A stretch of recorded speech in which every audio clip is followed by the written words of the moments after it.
and killing people. Cities from New Delhi to Bamako to Mexico City are scorching. Here in the US, savage storms have destroyed communities and lives. We have seen drought disasters declared across Southern Africa, and extreme rains flood the Arabian Peninsula, East Africa, and Brazil. And the mass global coral bleaching caused by unprecedented ocean temperatures soaring past the worst predictions of scientists. The cost of all this chaos is hitting people where it hurts. From supply chains severed to rising prices, mounting food insecurity, and uninsurable homes and businesses. And that bill will keep growing. Even if emissions hit zero tomorrow, a recent study found that climate chaos will still cost at least 38 trillion a year by 2050. Climate change is the mother of all stealth taxes paid by everyday people and vulnerable countries and communities. Meanwhile, the godfathers of climate chaos, the fossil fuel industry, rake in record profits and feast off trillions in taxpayer-funded subsidies. Dear friends, we have what we need to save ourselves. Our forests, our wetlands, and our oceans absorb carbon from the atmosphere. They are vital to keeping 1.5 alive or pulling us back if we do overshoot that limit. We must protect them, and we have the technologies we need to slash emissions. Renewables are booming as costs plummet and governments realize the benefits of cleaner air, good jobs, energy security, and increased access to power. Onshore wind and solar are the cheapest source of new electricity in most of the world and have been for years. Renewables already make up 30% of the world's electricity supply, and clean energy investments reached a record high last year, almost doubling in the last 10. Wind and solar are now growing faster than any electricity source in history. And economic logic makes the end of the fossil fuel age inevitable. The only questions are, will that end come in time, and will the transition be just? Dear friends, we must ensure the answer to both questions is yes. And we must secure the safest possible future for people and planet. That means taking urgent action, particularly over the next 18 months, to slash emissions, to protect people and nature from climate extremes, to boost climate finance, and to clamp down on the fossil fuel industry. Let me take each element in turn. First, huge cuts in emissions led by the huge emitters. The G20 countries produce 80% of global emissions. They have the responsibility and the capacity to be out in front. Advanced G20 economies should go furthest, fastest, and show climate solidarity by providing technological and financial support to emerging G20 economies and other developing countries. Next year, governments must submit so-called national determined contributions, in other words, national climate action plans. And these will determine emissions for the coming years. At COP28, countries agreed to align those plans with the 1.5-degree limit. But these national plans must include absolute emission reduction targets for 2030 and 2035. They must cover all sectors, all greenhouse gases, and the whole economy. And they must show how countries will contribute to the global transitions essential to 1.5 degrees, putting us on a path to global net zero by 2050, to phase out fossil fuels, and to hit global milestones along the way, year after year and decade after decade.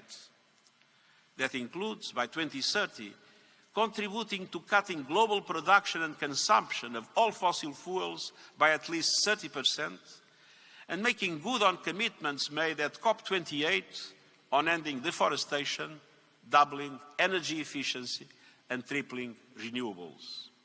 Every country must deliver and play their rightful part. And that means that G20 leaders working in solidarity to accelerate a just global energy transition aligned with the 1.5-degree limit, they must assume their responsibilities. We need cooperation, not finger-pointing. It means that G20 aligning their national climate action plans, their energy strategies, and their plans for fossil fuel production and consumption within a 1.5-degree future. And it means the G20 pledging to reallocate subsidies from fossil fuels to renewables, storage and grid modernization, and support for vulnerable communities. It means the G7 and other OECD countries committing to end coal by 2030 and to create fossil fuel-free power systems and reduce oil and gas supply and demand by 60% by 2035. It means all countries ending new coal projects now, particularly in Asia, home to 95% of planned new coal power capacity. And it means non-OECD countries creating climate action plans to put them on a path to ending coal power by 2040. And it means developing countries creating national climate action plans that double as investment plans, spurring sustainable development, and meeting soaring energy demand with renewables. The United Nations is mobilizing our entire system to help developing countries to achieve these through our Climate Promise initiative. Every city, region, industry, financial institution, and company must also be part of the solution. They must present robust transition plans by COP30 next year in Brazil at the latest. Plans aligned with 1.5 degrees and the recommendations of the UN high-level expert group on net zero. Plans that cover emissions across the entire value chain, that include interim targets and transparent verification processes, and that steer clear of the dubious carbon offsets that erode public trust while doing little or nothing to help the climate. We can't fool nature. False solutions will backfire. We need high-integrity carbon markets that are credible and with rules consistent with limiting warming to 1.5 degrees. And I also encourage scientists and engineers to focus urgently on carbon dioxide removal and storage, to deal safely and sustainably with final emissions from the heavy industries hardest to clean. And I urge governments to support them. But let me be clear, these technologies are not a silver bullet. They cannot be a substitute for drastic emission cuts or an excuse to delay fossil fuel phase-out. But we need to act on every front. Dear friends, the second area for action is ramping up protection from the climate chaos of today and tomorrow. It is a disgrace that the most vulnerable are being left stranded, struggling desperately to deal with a climate crisis they did nothing to create. We cannot accept a future where the rich are protected in air-conditioned bubbles, while the rest of humanity is lashed by lethal weather in unlivable lands. We must safeguard people and economies. Every person on Earth must be protected by an early warning system by 2027. And I urge all partners to boost support for the United Nations Early Warnings for All Action Plan. In April, the G7 launched the Adaptation Accelerator Hub. By COP29, this initiative must be translated into concrete action to support developing countries in creating adaptation investment plans and putting them into practice. And I urge all countries to set up their adaptation investment needs clearly in their new national climate plans. But change on the ground depends on money on the table. For every dollar needed to adapt to extreme weather, only about 5 cents is available. At the first step, all developed countries must honor their commitment to double adaptation finance to at least $40 billion a year by 2025. and they must set out a clear plan to close the adaptation finance gap by COP29 in November. But we also need more fundamental reform, and that leads me on to my third point, finance. Dear friends, if money makes the world go round, today's unequal financial flows are sending us spinning towards disaster. The global financial system must be part of the climate solution. Eye-watering debt repayments are drying up funds for climate action. Extortion-level capital costs are putting renewables virtually out of reach for most developing and emerging economies. Astoundingly, and despite the renewables boom of recent years, clean energy investments in developing and emerging economies outside of China have been stuck at the same levels since 2015. Last year, just 15% of new clean energy investments went to emerging markets and developing economies outside China, countries representing nearly 2/3 of the world's population. And Africa was home to less than 1% of last year's renewables installations, despite its wealth of natural resources and vast renewables potential. The International Energy Agency reports that clean energy investments in developing and emerging economies beyond China need to reach up to $1.7 trillion a year by the early 2030s. In short, we need a massive expansion of affordable public and private finance to fuel ambitious new climate plans and deliver clean, affordable energy for all. The September Summit of the Future is an opportunity to push reform of the international financial architecture and action on debt. And I urge countries to take it. And I urge the G7 and G20 summits to commit to using their influence within multilateral development banks to make them better, bigger and bolder, and able to leverage far more private finance at reasonable cost. Countries must make significant contributions to the new Loss and Damage Fund and ensure that it is open for business by COP29. And they must come together to secure a strong finance outcome from COP this year, one that builds trust and confidence, catalyzes the trillions needed, and generates momentum for reform of the international financial architecture. But none of these will be enough without new, innovative sources of funds. It's time to put an effective price on carbon and tax the windfall profits of fossil fuel companies. And by COP29, we need early movers to go from exploring to implementing solidarity levies on sections such as shipping, aviation, and fossil fuel extraction to help fund climate action. This should be scalable, fair, and easy to collect and administer. And none of this is charity. It is enlightened self-interest. Climate finance is not a favor. It's a fundamental element to a livable future for all. Dear friends, fourth and finally, we must directly confront those in the fossil fuel industry who have shown relentless zeal for obstructing progress over decades. Billions of dollars have been thrown at distorting the truth, deceiving the public, and sowing doubt. And I thank the academics and the activists, the journalists and the whistleblowers who have exposed those tactics, often at great personal and professional risk.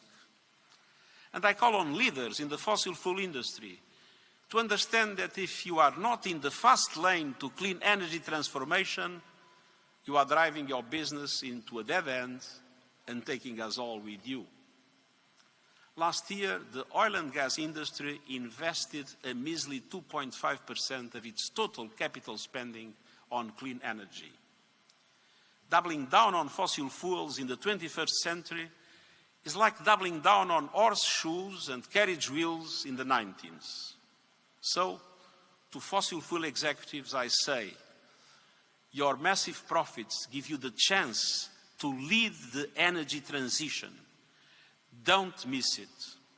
And financial institutions are also critical because money talks. It must be a voice for change. And I urge financial institutions to stop bankrolling fossil fuel destruction and start investing in a global renewables revolution. To present public, credible and detailed plans to transition from fossil fuels to clean energy with clear targets for 2025 and 2030. And to disclose your climate risks, both physical and transitional, to your shareholders and regulators. Ultimately, such disclosure should be mandatory. Dear friends, many in the fossil fuel industry have shamelessly greenwashed, even as they have sought to delay climate action with lobbying, legal threats, and massive ad campaigns. And they have been aided and abetted by advertising and PR companies. Mad Men, remember the TV series, Fueling the Madness. I call on these companies to stop acting as enablers of planetary destruction. Stop taking on new fossil fuel clients from today and set out plans to drop your existing ones. Fossil fuels are not only poisoning our planet, they are toxic for your brand. Your sector is full of creative minds who are already mobilizing around this cause. They are gravitating towards companies that are fighting for our planet, not trashing it. And they also call on countries to act. Many governments restrict or prohibit advertising for products that harm human health, like tobacco. Some are now doing the same with fossil fuels. I urge every country to ban advertising from fossil fuel companies. And I urge news media and tech companies to stop taking fossil fuel advertising. We must all deal also with the demand side. All of us can make a difference by embracing clean technologies, facing down fossil fuels in our own lives, and using our power as citizens to push for systemic change.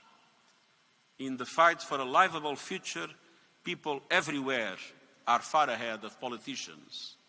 Make your voices heard and your choices count. Dear friends, we do have a choice, creating tipping points for climate progress or careening to tipping points for climate disaster. No country can solve the climate crisis in isolation. This is an all-in moment. And the United Nations is all in, working to build trust, to find solutions, and to inspire the cooperation our world so desperately needs. And to young people, to civil society, to cities, regions, businesses, and others who have been leading the charge towards a safer, cleaner world, I say thank you. You are on the right side of history. You speak for the majority. Keep it up. Don't lose courage. Don't lose hope. If we the peoples versus, it is we the peoples versus the polluters and the profiteers. Together we can win. But it's time for leaders to decide whose side they are on. Tomorrow it will be too late. Now is the time to mobilize. Now is the time to act. Now is the time to deliver. This is our moment of truth, and I thank you.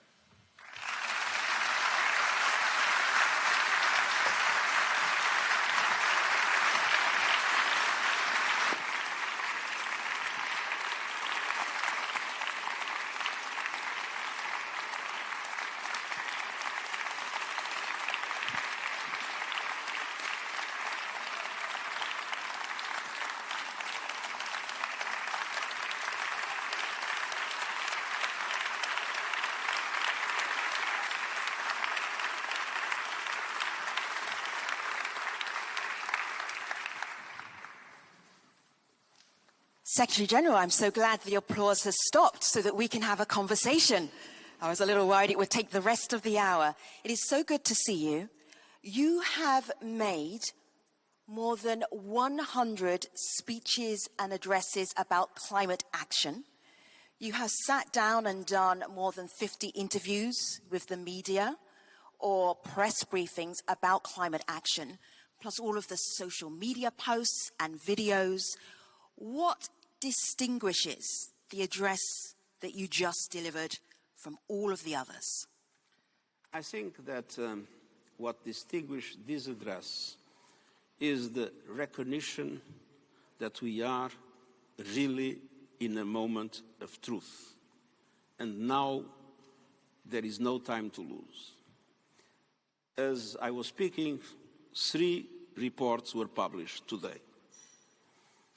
One of the reports gives a clear indication that we'll very likely have overshooting in relation to the 1.5 degrees in the years ahead.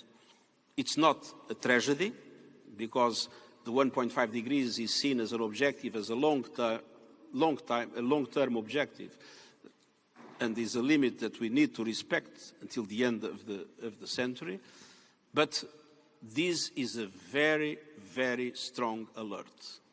It's the first time that is said by a scientific institution that the risk of overshooting is now very high in the next few years.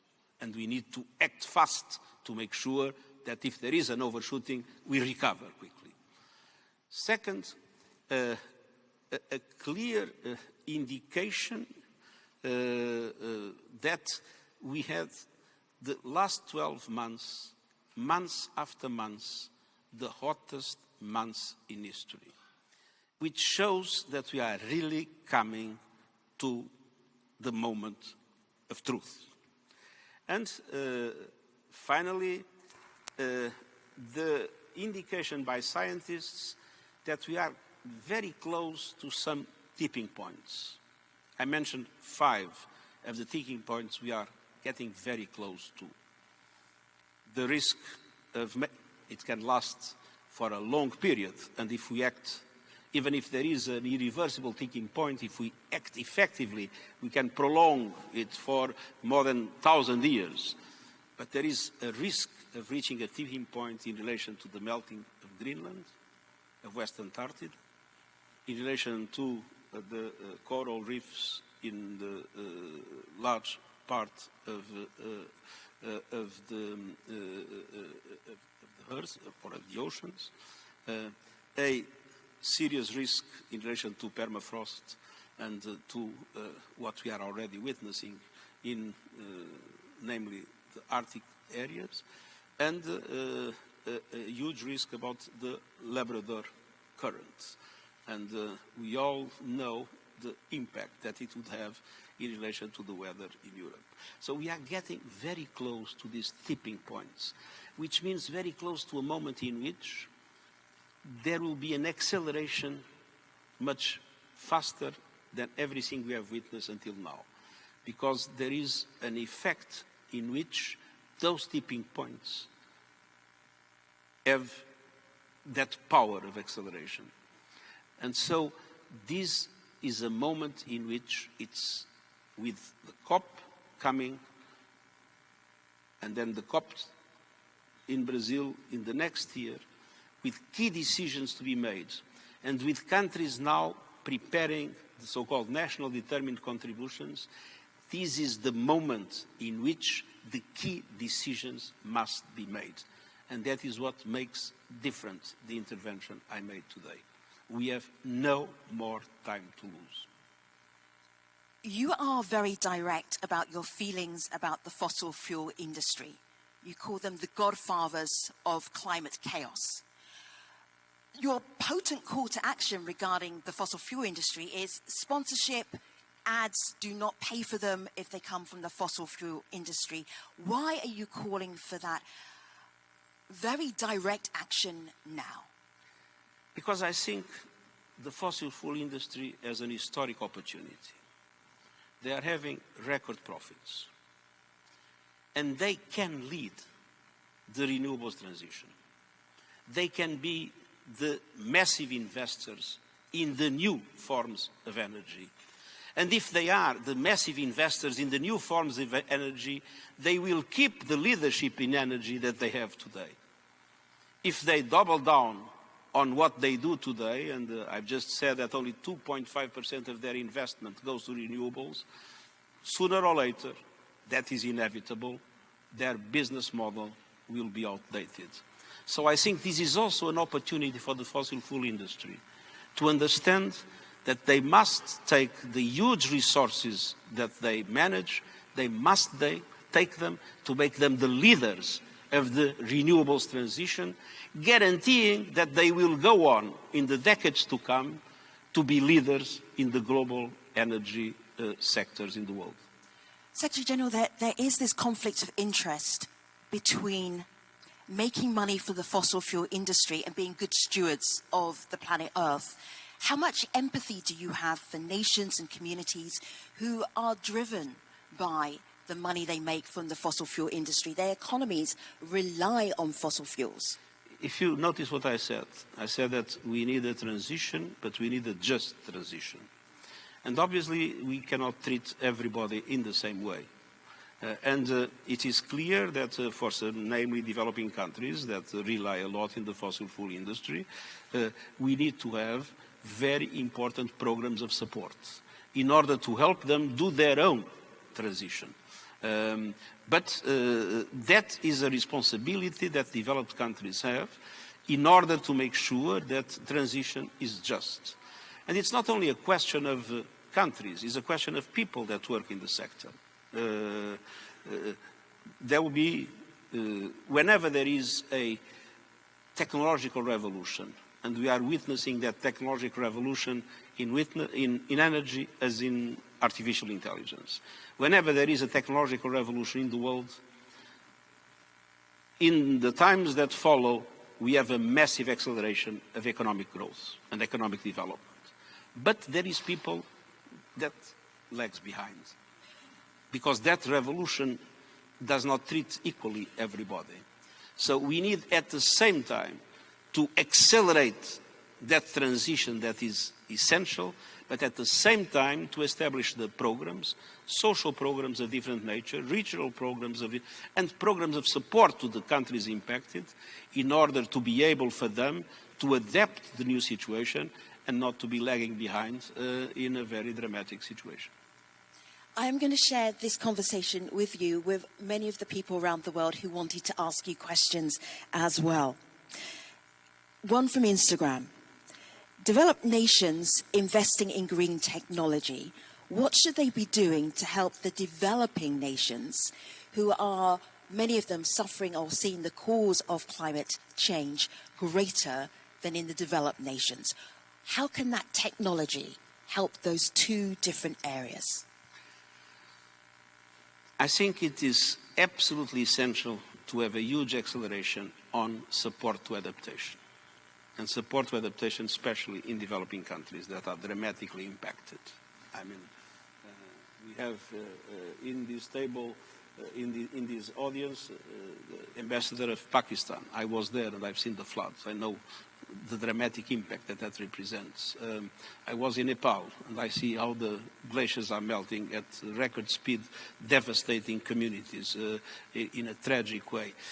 So it is clear that we need a massive investment in adaptation.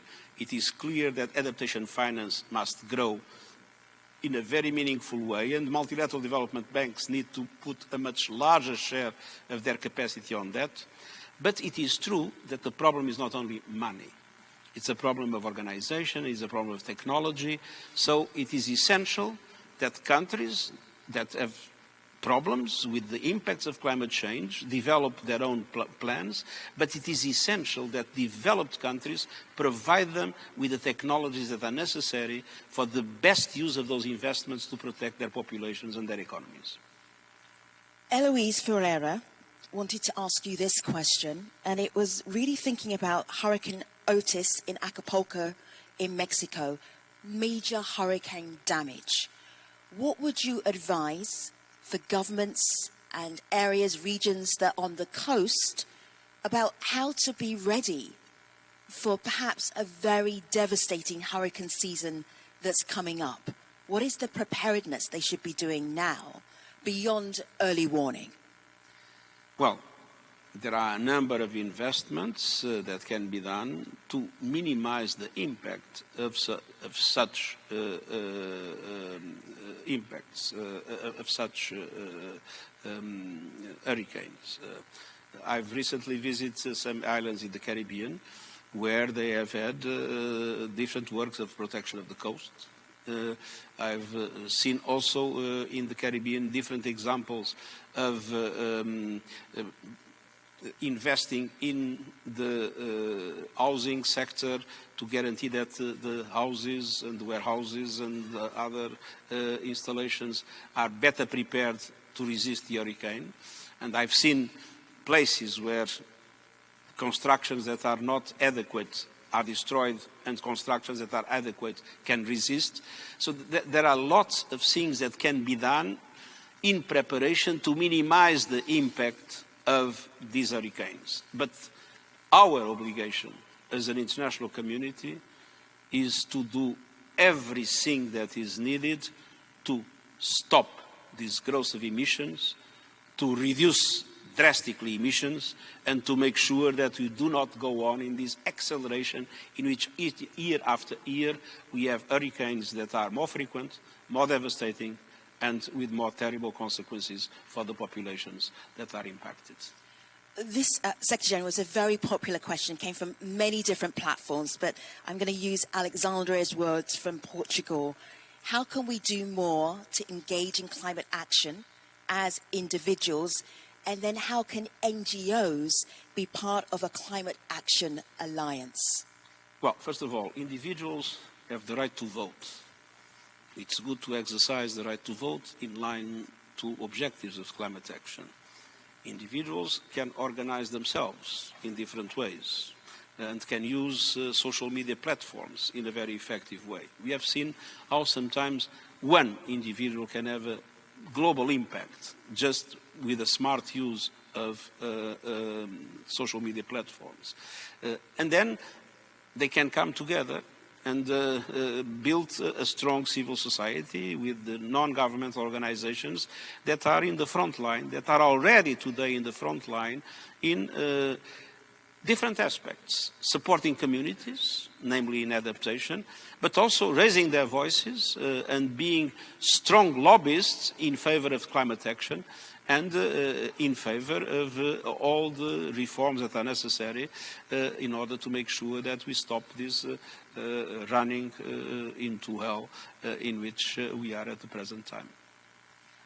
I know you've met many young climate activists and many young people who are really passionate about making sure that 1.5, we stay below 1.5.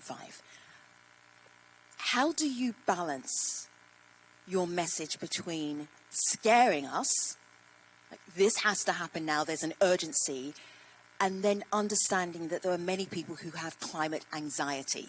So for instance, with your special address, was it 50% fear, 50% inspiration? No, let's be clear. We are in trouble, but we have the solution to solve the problem.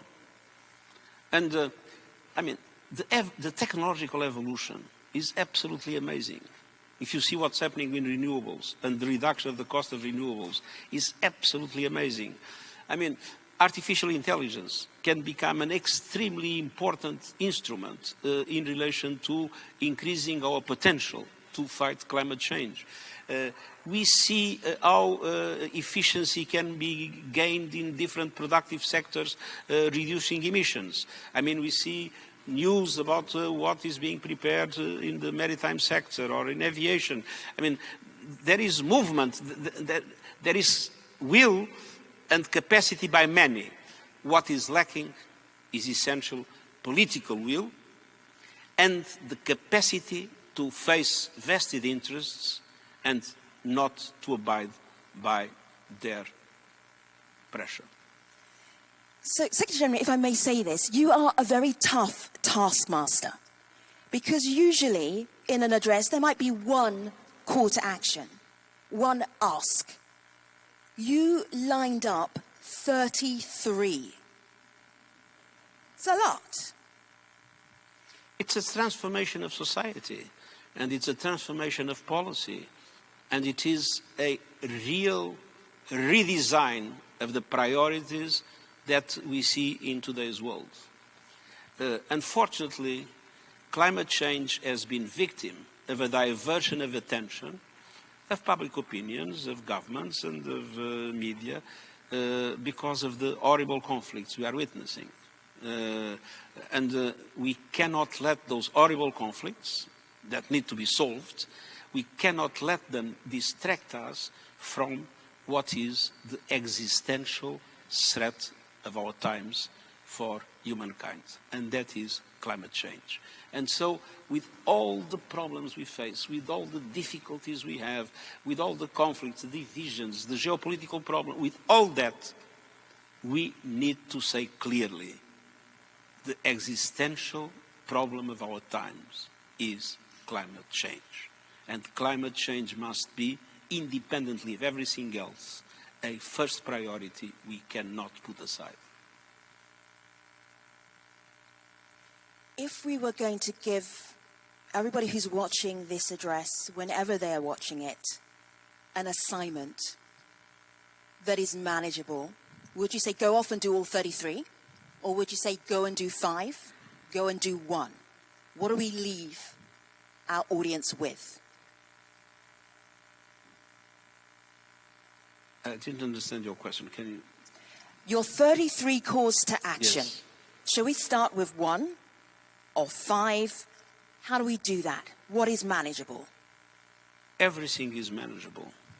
It's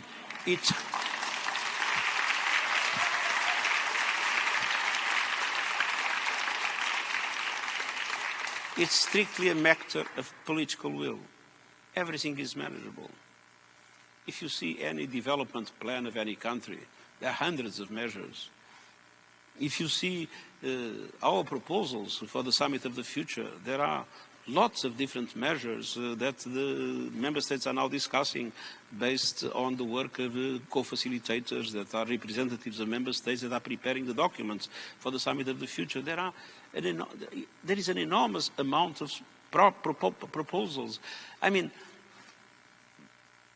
there is an element of complexity in today's world. Everything is interlinked. There is not an easy solution.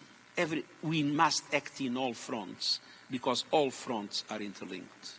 And we need to understand the complexity of our time, and we need to have answers that are not simplistic, that are complex, but at the same time with the clear orientation and the clear guiding principle that that one is one and unified.